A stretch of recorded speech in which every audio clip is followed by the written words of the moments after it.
Experiment করাটা খুব গুরুত্বপূর্ণ, যে আমি আসলে কোনটা ভালো পারি। এইটা যখন সে বিভিন্নভাবে পরীক্ষা করবে, নিজেকে পরীক্ষা করবে, পরীক্ষা করে দেখবে, চেক করে দেখবে যে আমি এটা ভালো পারি, এটা ভালো পারি, তখন সে তার একটা গোল ঠিক করতে পারবে জীবনে, যে আমি বড় হয়ে এই ধরনের কাজ করতে চাই, এটা পড়তে চাই, বা এই ক্যারিয়ার করতে চাই, বা এই আমি আসলে ফোকাস করি কাজে, যে আমি এই কাজটা করতে চাই। তখন সে পরামর্শ করতে পারবে অন্যদের সাথে, যে আমি এটা করতে চাই, আপনি তো এটা অনেক দূর আগে গেছেন, আপনি একটু বলেন যে আমার চিন্তাটা ঠিক আছে কিনা।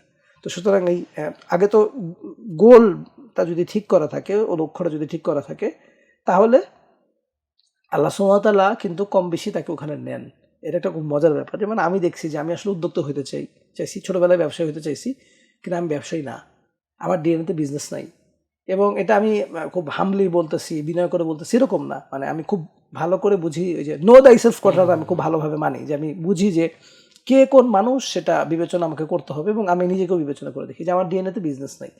কিন্তু না থাকার পরেও আমি যে আসলে ব্যবসা করতে চাইছি, খুব আগ্রহ ছিল, এই কারণে আল্লাহ সুবহানাহু ওয়া তাআলা আমাকে অনেক দিকে ঘুরায় টুরায় নিয়ে আসছে, ব্যবসাতেই নিয়ে আসছেন।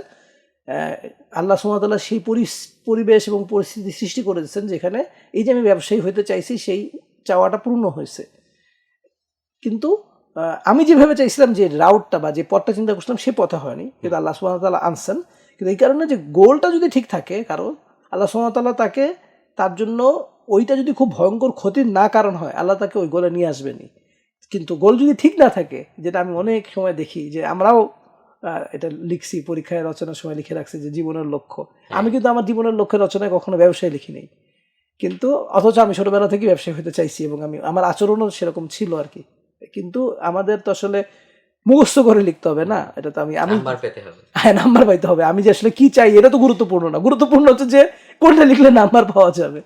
তো এই ব্যাপারটাকে আমি এখনকার বাবা মাদেরকে বলবো, যখন যেহেতু সময় অনেক পরিবর্তন হয়ে গেছে, তো সবসময় কিন্তু তাদেরকে, বাচ্চাদেরকে এই স্বাধীনতাটা দেওয়া উচিত, বা এই পরীক্ষা নিরীক্ষা করা উচিত। আমার তো আসলে পরীক্ষা নিরীক্ষা বলতে খুব খারাপ জিনিস বুঝি, যে জীবন নিয়ে এক্সপেরিমেন্ট করা। হ্যাঁ, জীবন নিয়ে তো আপনাকে এক্সপেরিমেন্ট করতেই হবে। এখন যদি না করেন, অল্প পরিসরে যদি না করেন, অনেক বড় পরিসরে অনেক ভয়ঙ্কর ভুল হয়ে যাবে। এরকম মানুষ আমি চিনি, যে 7 বছর মেডিকেলে পড়ে সে কাস্টমসে চলে গেছে সরকারি বিসিএস দিয়ে। তো কাস্টমসে যাওয়ার জন্য তো আপনার 7 বছর ঢাকা মেডিকেল কলেজে পড়ার দরকার ছিল না।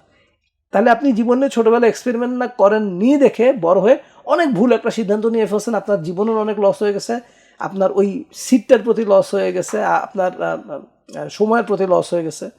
তো এই ব্যাপারগুলো তো আসলে পরবর্তীতে ভুল হবে, যদি আপনি আগে থেকে এক্সপেরিমেন্ট না করে, যদি নিজেকে ঠিক না করেন যে আমি আসলে কোন জায়গায় যেতে চাই, কি হতে চাই।